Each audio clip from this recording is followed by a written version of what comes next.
حضرت بابا فریدالدین گنج شکر رحمتullah تعالی علیہ کی اماں کہتی ہیں جب میرا بیٹا پیدا ہونے والا تھا تو میں رب کی بارگاہ میں دعا کرتی تھی، اللہ اگر تو مجھے بیٹا دے تو اس طرح کا دینا بیٹا میرا ہو پر بندہ تیرا ہو، اے اللہ اگر بیٹا دینا تو اس طرح کا دینا میرے اللہ، اس طرح کی مجھے اولاد دینا کہ دودھ وہ میری چھاتی سے پیے پر شکر تیرا ادا کرے، اے اللہ اگر بیٹا دینا تو اس طرح کا دینا کہ قوت روٹی روزی وہ زمین پہ کھائے لیکن اسی زمین پر وہ تیرے دین کا سپاہی بھی بنے، وہ مجاہد فی سبیل اللہ بھی بنے۔ حضرت بابا صاحب کہتے ہیں مجھے شکر پسند تھی، اماں بڑے جتن کرتی ہے بیٹے کے لیے، بڑا کچھ کرتی ہے، اور بیٹے روٹی ٹائم پہ کھانا بلا کر، کہتے ہیں مجھے شکر پسند تھی۔ میری اماں سردیوں کے ٹھنڈے موسم میں اٹھ کے میرے لیے پانی بھی گرم کرتی، مصلی بھی بچھاتی، اور پھر ایک پڑیا شکر کی بنا کے میرے مصلی کے نیچے بھی رکھتی، کہتی بیٹا نماز پڑھے تو اللہ شکر دیتا ہے۔ آپ فرماتے ہیں میں روز نماز کی 5 نمازوں کے وقت مصلی اٹھاتا تو پڑیا شکر کی ملتی، سکول اور مدرسے کے میں اپنے کلاس فیلوں کو بھی کہتا نماز پڑھو بڑی پیاری شکر ملتی ہے، کہتے ہیں میں روز شکر کھاتا۔ ایک سویرے فجر کی نماز میں اماں نے وضو تو کرایا مصلی بھی بچھایا، پر دیہات کی وہ سادی بیوی جس کا سارا کام بھی خلوص پہ مبنی تھا، جو آکسفورڈ سے پڑھی ہوئی تو نہیں تھی لیکن آداب ممتا اسے سارے آتے تھے، جو کسی یونیورسٹی کی سند یافتہ تو نہیں تھی لیکن بیٹے کے ساتھ کس طرح کا رویہ اختیار کرنا ہے یہ سارا اسے پتا تھا، کہتے ہیں سادی اماں نے سارے کام کیے لیکن شکر رکھنا بھول گئی۔ بابا صاحب کہتے ہیں میں نماز پڑھنے لگا تو ماں نے یہ بھی بتایا تھا کہ نمازی کے آگے سے نہیں گزرتے، نمازی کے آگے نہیں ہوتے۔ اب اماں کہتی ہے میں مجبور ہوں، درس بھی میں نے دیا ہے بھول گئی ہوں، اب شکر رکھنے جاؤں گی تو پردہ کھل جائے گا۔ ایک کونے میں لگ کے ماں روئی، بیٹے کی شفا کے لیے نہیں، بیٹے کی نوکری کے لیے نہیں، بیٹے کے اچھے مستقبل کے لیے نہیں، ماں روئی آنسو بہے تو کہتی کیا ہے، اے اللہ میں اسے اپنے آگے جھکانے کو جتن تھوڑی کرتی تھی، تیرا بنانے کے جتن کرتی تھی، اے اللہ مہربانی فرما میری پردے داری کر، اگر راز کھل گیا تو میرا فرید نماز نہ چھوڑ جائے۔ بابا صاحب کہتے ہیں اماں تڑپتی رہی اور میں نے نماز پڑھ کے مصلی اٹھایا، پہلے پڑیا ہوتی تھی اب تو پورا دریا شکر کا بہ رہا ہے۔ فرماتے ہیں میں نے وہ اٹھائی شکر کھائی اور میں نے چیخ کے کہا اماں جلدی آ، آج بڑی لذیذ ہے، آج شکر کوئی انوکھی ہے، اور آج تو کمال شکر دی ہے میرے اللہ نے، ایک پڑیا کی جگہ پورا دریا بہ رہا ہے۔ بابا صاحب رحمتullah علیہ فرماتے ہیں میری اماں آئی اور میری اماں نے بازو کھولے تو ماں کی ممتا ہی بتاتی ہے کہ اللہ کی رحمت کس طرح کی ہوتی ہے۔ کہتے ہیں میں نے اماں کے سینے سے لگا تو اماں رو کے کہنے لگی بیٹے پہلے میں شکر دیتی تھی، آج شکر بنانے والے نے شکر عطا فرمائی ہے۔ ساری زندگی پیشانی سے سجدے کا نور نہیں گیا، ساری زندگی وہ لذت عبادت نہیں گئی، اس لیے کہ استاد نے ڈنڈے سے نمازی نہیں بنایا،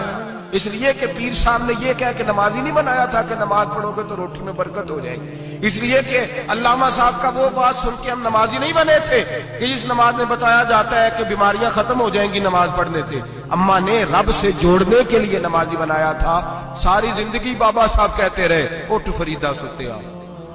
چاڑو دے مسیت، چل ہن اٹھ فریدا ستیا چاڑو دے مسیت، او تو ستا ہے رب جاگدا تیری ڈاڈے نال پرید۔ ساری زندگی نماز کی ٹریننگ دینا، اپنے بچوں کو اپنے رب سے جوڑنا، اپنے بچوں کو اللہ کے ساتھ ان کا تعلق بنانا، ان کو رب والا بنانا، انہیں رسول پاک کا غلام بنانا، یہ ڈیوٹی ہے ماں باپ کی۔ ماں باپ اپنے بچوں کے سینوں میں اللہ کی محبت داخل فرمائے۔ اور ہمارے مفسرین نے بحث کی ہے کہ جناب اسماعیل جو اللہ کی راہ میں قربان ہونے کو تیار ہو گئے، ان کے سینے میں جو رب کریم کا اتنا پیار موجزن ہوا کہ وہ گردن کٹانے پہ تیار ہو گئے، تو فرماتے ہیں یہ تربیت جناب ہاجرہ کی تھی، یہ ٹریننگ حضرت وہ فیضان نظر تھا، یہاں کے مکتب کی کرامت تھی۔ سکھائے کس نے اسماعیل کو آداب فرزندی؟ میرے بھائی یہ جناب ہاجرہ نے تربیت دی۔ ایک بہت بڑے محدث ہیں، اتنے بڑے محدث ہیں کہ میرے نبی کریم کی مسجد نبوی میں وہ حدیث کے استاد رہے، حضرت ربیعہ بن عبد الرحمن نبی پاک کی مسجد نبوی میں حدیث کے استاد ہوئے، اور حضرت حسن بصری جو جناب علی کے شاگرد ہیں وہ بھی حضرت ربیعہ کے شاگرد ہوئے، حضرت امام مالک جو 70 سال تک مدینہ اور مکہ میں حدیث پڑھاتے رہے وہ بھی حضرت ربیعہ کے شاگرد ہیں۔ ان کے والد کا نام تھا عبد الرحمن فروغ۔ تاریخ بغداد میں لکھا ہے کہ بنو امیہ کے دور میں تابعین کے زمانے میں جناب عبد الرحمن بن فروغ گھر سے چلے گئے۔ ایک روایت ہے بچہ چھوٹا تھا، ایک روایت ہے بچہ ابھی ماں کے پیٹ میں تھا، جہاد کرنے چلے گئے۔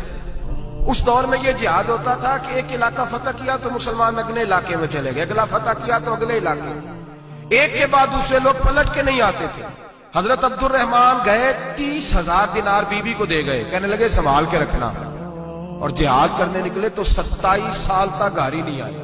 اور 27 سال کے بعد آئے تو حضرت ربیہ محدث بن چکے ہیں، مسجد نبوی میں حدیث کے استاد ہیں، بیٹا بہت بڑا شیخ بن گیا۔ واپس آئے، ہاتھ میں نیزہ ہے، کالی داڑھی تھی ساری سفید ہو گئی، وجود بڑا تگڑا تھا، کمزوری آ گئی۔ آئے، نیزہ پکڑا ہوا ہے، گھوڑے پہ بیٹھے ہیں، مدینہ منورہ میں گھر ہے، دروازے پہ دستک دی، حضرت ربیہ نے دروازہ کھولا، اندر داخل ہونے لگے تو کہنے لگے بابا تو کدھر گھستا آ رہا؟ کدھر؟ اس نے کہا تو پیچھے ہٹ، تو میرے مکان پہ کب سے قبضہ کر کے بیٹھا ہے۔ بات تیز ہونے لگی، آواز تھوڑی بزرگوں کی بلند ہونے لگی تو اندر سے زوجہ نے سن لیا، وہ دروازے کی اوٹ سے دیکھنے لگی تو پہچان گئی، کہنے لگی ربیہ پیچھے ہٹ جا، یہ کوئی غیر نہیں ہے، تیرے والد گرامی ہے، یہ تیرے والد ہیں۔ اندر آئے، باپ بیٹا ملے، عصر کی نماز کا وقت ہو گیا، بڑا روئے، 27 سال کے بعد باپ لوٹا، 27 سال کے بعد بڑے روئے۔ نماز کا وقت ہوا تو حضرت ربیہ جلدی سے وضو کیا، مسجد نبوی شریف چلے گئے۔ جناب عبد الرحمن فروغ نے بھی کھانا وانا کھانا تھا، کھانا کھانے بیٹھے تو حکم دیکھے شوہر کیا کرتا ہے، یہ نہیں پوچھا کہ 27 سال حال کیا رہا، پوچھنے لگے میں تجھے 30,000 دینار دے گیا تھا، وہ کدھر ہے؟ تو زوجہ کہنے لگی کھانا کھا لو، عصر کی نماز پڑھ کے آؤ، پھر بتاتی ہوں پیسے کہاں ہیں،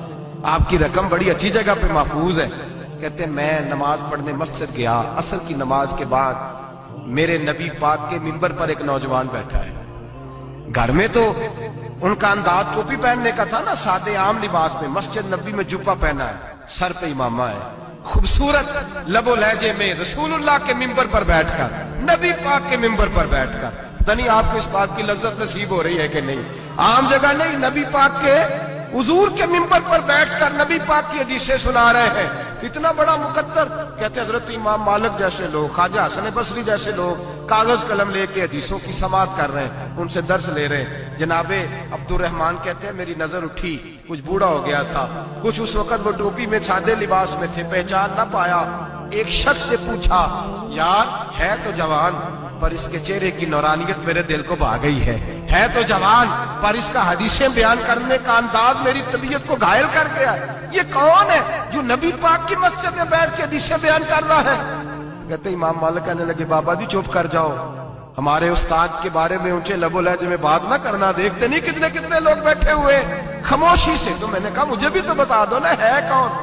تو کہنے لگے کوئی عبد الرحمن فروغ نام کے بزرگ ہیں، یہ ان کے بیٹے ہیں، ربیہ نام ہے۔ کہتے ہیں جب لفظ کہے تو میرے آنسو چھلک کے باہر آئے اور میں حضور کی مسجد میں گر گیا اور رونے لگا کہ یہاں اور میرے رسول پاک سید عالم صلی اللہ علیہ وسلم کے منبر پر اور میرا بیٹا۔ کہتے میں تڑپ کے گھر گیا اور گھر جا کے میں نے اپنی بیوی کو جب دیکھا تو میرے آنسو نکل گئے، میری بیوی سمجھ گئی کہ یہ میرے محدث بیٹے کو دیکھ آیا ہے۔ کہتے ہیں بیوی رو کے کہنے لگی میں نے آپ کے 30,000 دینار آپ کے بیٹے کو مصطفیٰ کریم کی حدیث کا استاد بنانے میں خرچ کر دیے،